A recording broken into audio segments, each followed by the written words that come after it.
Good morning students. Electrostatics पढ़ रहे हैं हम। बहुत से टॉपिक अपने हो गए। अगला टॉपिक जो अपना है वो है Coulomb's law in vector form. Coulomb's law को वेक्टर फॉर्म के अंदर लिखना। अब वेक्टर फॉर्म के अंदर लिखना यानी कि उसकी डायरेक्शन को शो करना। चलो करते हैं। कोई भी x y z plane consider करते हैं और उसके अंदर एक पॉइंट कंसीडर करते हैं जहां पर एक कोई चार्ज सिचुएटेड है q1, ठीक है, और दूसरा चार्ज q2, ठीक है। अब ओरिजिन से q1 तक का डिस्टेंस क्या कहलाएगा? Position vector r1। ये पॉइंट A, ये पॉइंट B। A पॉइंट पर चार्ज कंसीडर किया q1, B पॉइंट पर चार्ज कंसीडर किया q2। O से लेके A तक का डिस्टेंस कितना हुआ? R1, और O से लेके B तक का डिस्टेंस R2, जो कि क्या कहलाएंगे? Position vector. अब Q1 और Q2 दो चार्जेस हैं। अकॉर्डिंग टू कूलॉम्स लॉ अगर कोई दो चार्ज हैं या तो फोर्स ऑफ अट्रैक्शन लगेगा या फोर्स ऑफ रिपल्शन लगेगा। अब देखो, हमें नहीं पता इसके ऊपर फोर्स ऑफ अट्रैक्शन लग रहा है या फोर्स ऑफ रिपल्शन लग रहा है। हम कंसीडर करके चलते हैं, हम मान के चलते हैं कि इसके ऊपर फोर्स ऑफ रिपल्शन लग रहा है। तो फोर्स ऑफ, अगर इसके ऊपर फोर्स ऑफ रिपल्शन लग रहा है तो चार्ज q1 के ऊपर फोर्स कौन सा लगेगा? F12। F12 का मतलब देखो, फोर्स ऑफ रिपल्शन लग रहा है तो फोर्स, ये फोर्स इस साइड भागेगा, ये फोर्स इस साइड, दूर दूर भागेंगे आपस में, ठीक है।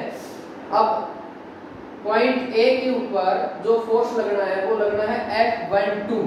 F12 का मतलब A के ऊपर फोर्स लग रहा है ड्यू टू B, यानी A पॉइंट के ऊपर जो फोर्स लग रहा है वो किसके कारण लग रहा है? B के कारण। F12 का मतलब ये होता है।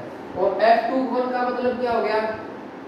B पॉइंट के ऊपर फोर्स लगने लग रहा है किसके कारण? A पॉइंट के कारण, ठीक है। F12 का मतलब फोर्स ऑन 1 ड्यू टू 2 और F21 का मतलब फोर्स ऑन 2 ड्यू टू 1, ठीक है। अब देखो,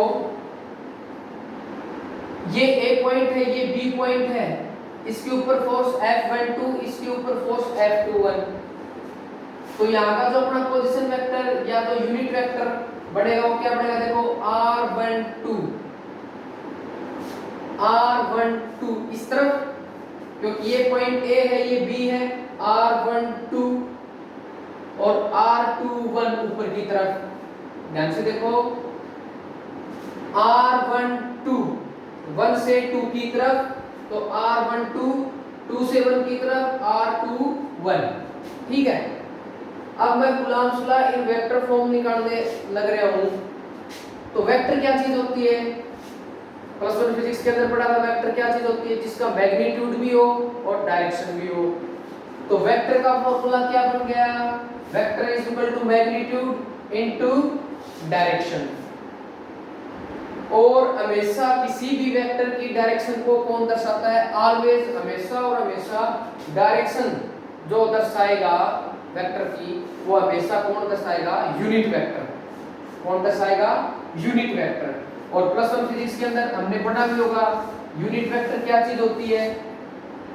कंसीडर करो, कोई पॉइंट R मान लिया, ये यूनिट वेक्टर है, ठीक है। यूनिट वेक्टर कैसे निकालते थे हम? यूनिट वेक्टर निकालते थे R वेक्टर का मैग्नीट्यूड, सॉरी R वेक्टर और R वेक्टर का मैग्नीट्यूड, यही होता था ना यूनिट वेक्टर। एग्जांपल के तौर के ऊपर समझाऊं तो कोई एग्जांपल कंसीडर करो, कोई A वेक्टर है, मान लो A वेक्टर क्या है? 3i cap, sorry i cap, j cap, k cap, ठीक है। अगर इसका मेरे को क्या निकालना है? यूनिट वेक्टर निकालना है, तो यूनिट वेक्टर कैसे निकलेगा? A कैप से इसको डिनोट करते हैं और फॉर्मूला क्या होता है? A वेक्टर और डिवाइडेड बाय A वेक्टर का मैग्नीट्यूड। A वेक्टर क्या है? i cap, j cap plus k cap divided by A vector का मैग्नीट्यूड। मैग्नीट्यूड कैसे निकलेगा? अंडर रूट ऑफ इसके मल्टीप्लाई में 1, इसका कोएफिशिएंट 1 का स्क्वायर 1, 1 का स्क्वायर 1, 1 का स्क्वायर 1, 1 1 1 कितना हो गया √3। तो ये हमारा क्या निकल गया इसका यूनिट वेक्टर। ठीक है, तो यूनिट वेक्टर क्या चीज होता है, आर वेक्टर बटा में आर वेक्टर का मैग्नीट्यूड। अब इसी से देख लो, ये वेक्टर है, वेक्टर क्या चीज होती है, मैग्नीट्यूड इनटू डायरेक्शन।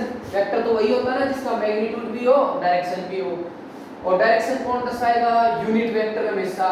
तो अगर मैं इसको यूनिट वेक्टर कंसीडर करूं तो ये क्या है, यूनिट वेक्टर, मैग्नीट्यूड इस साइड मल्टीप्लाई में तो क्या आ जाएगा डिवाइड में, तो फॉर्मूला तो वही पड़ गया ना डायरेक्शन। यूनिट वेक्टर क्या पड़ गया, वेक्टर डिवाइडेड बाय मैग्नीट्यूड। ठीक है, आ जाओ चलो अपने टॉपिक के ऊपर। वेक्टर क्या होता है, मैग्नीट्यूड इनटू डायरेक्शन। हमें गुणांश ला इसके अंदर निकालना है, वेक्टर फॉर्म के अंदर निकालना है। तो देखो फोर्स वेक्टर जिसका डायरेक्शन हो गया, मैग्नीट्यूड फोर्स का मैग्नीट्यूड, और डायरेक्शन कौन दिखाएगा, यूनिट वेक्टर। यहां मैंने पोजीशन वेक्टर r कंसीडर कर रखा है, तो यूनिट वेक्टर किसका बनेगा, r वेक्टर का। ठीक है, तो वेक्टर f मैग्नीट्यूड और डायरेक्शन को कौन दिखाएगा, यूनिट वेक्टर। अब देखो अगर मैं पॉइंट A के ऊपर निकालूं फोर्स, अगर मैं किसके ऊपर निकालूं, एट पॉइंट A के ऊपर निकालूं, तो क्या निकलेगा, A के ऊपर कौन सा फोर्स लगने लग रहा है, F12 is equal to F12 का मैग्नीट्यूड इनटू r कैप क्या है, ध्यान से देखो R21। R21 कैसे आया, ध्यान से देखो, हमारा फोर्स क्या है F12, कहां लगने लग रहा है, ऊपर की तरफ F12। ठीक है, तो यूनिट वेक्टर कौन सा जुड़ेगा इसके साथ, जो इसकी ही डायरेक्शन में हो। इसकी डायरेक्शन में कौन है, R21। ध्यान रहे R12 इसकी डायरेक्शन में नहीं है, यहाँ F12 है, यहाँ R21 है। ये कैसे है थोड़ा पता चला क्या, देखो फोर्स F12 ऊपर की तरफ है, तो इसकी डायरेक्शन में कौन है, R21, 2 से 1 की तरफ R21। ठीक है, वैसे ही अगर F21 निकालूं तो F21 क्या निकलेगा, F21 का magnitude into unit vector F21 R12। यहां पे कोई प्रॉब्लम।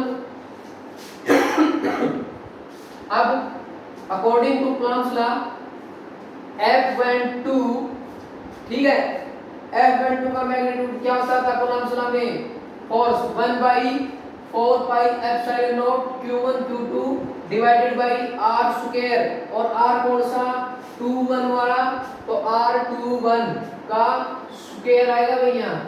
ठीक है, यहां से कोई दिक्कत नहीं है। अब देखो यहां से थोड़ा सा चेंज कर दिया, क्या कर दिया, ये क्या है, unit vector R21। Unit vector R21 को अगर मैं खोलना चाहूं तो क्या बनेगा, R21 का वेक्टर डिवाइडेड बाय R21 का मैग्नीट्यूड, यही होता है ना फॉर्मूला।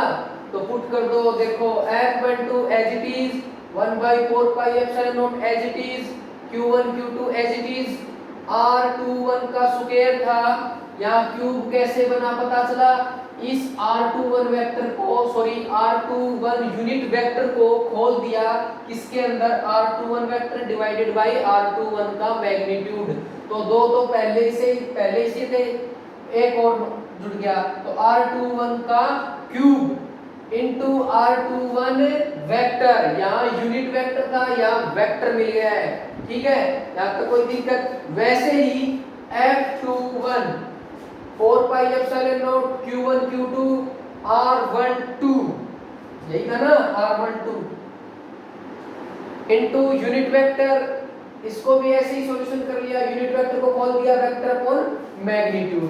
ठीक है, अब जैसे कि हमें पता है कि जो r12 है, r12 ऐसे है, r21 ऐसे है, इक्वल एंड अपोजिट हो गए यूनिट वेक्टर, यानी कि unit vector of R21 equal है लेकिन अपोजिट भी है यूनिट वेक्टर ऑफ R12 के।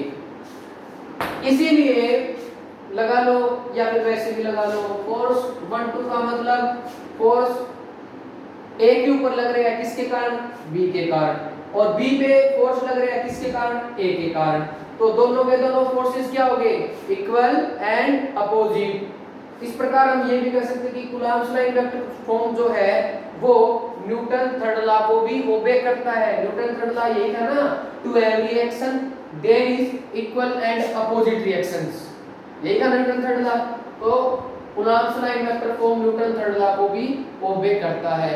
ये हमारा जो टॉपिक है Coulomb's law inductive form complete हो चुका है। आज एक टॉपिक करेंगे, बचा हुआ एक टॉपिक कल करवा देंगे। अगर किसी भी प्रकार की कोई समस्या आती है तो आप कमेंट कर सकते हैं, पूछ सकते हैं। थोड़ा सा और समझा दूं, एक्स वाई जेड कोई प्लेन कंसीडर किया था, ये ओरिजिन होता है, उसके अंदर दो चार्जेस कंसीडर करे थे Q1 Q2, दो पॉइंट पर A और B के ऊपर।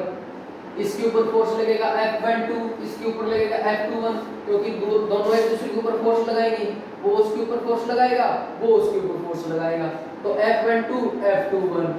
फिर हमारा यूनिट वेक्टर R12 यानी 1 से 2 की तरफ, तो R12 और 21 कैसे बढ़ेगा, 2 से 1 की तरफ, ठीक है। फिर वेक्टर मैग्नीट्यूड इनटू डायरेक्शन होता है, और डायरेक्शन हमेशा कौन शो करता है, यूनिट वेक्टर शो करता है। तो F is equal to F vector का मैग्नीट्यूड इनटू यूनिट वेक्टर। अगर F12 निकालूं तो क्या निकलेगा, उसका मैग्नीट्यूड इनटू R21। ये थोड़ा सा चेंज है, यहां पर थोड़ा सा ध्यान दो। F12 देखो, F12 ऊपर की तरफ है, इसकी डायरेक्शन में कौन है, R21 है ना, इसकी डायरेक्शन में, तब आया है R21 यूनिट वेक्टर। और F21 की डायरेक्शन में कौन है, R12, तो इसलिए ये आया, ठीक है। F12 निकाला, F21 निकाला, दोनों के कूलम्ब्स लॉ वाली वैल्यू पुट करी, वैल्यू पुट करने के बाद इक्वल एंड अपोजिट है, न्यूटन थर्ड लॉ को ओबे करते हैं। अगर कोई प्रॉब्लम आई हो तो पूछ सकते हो। Thank you.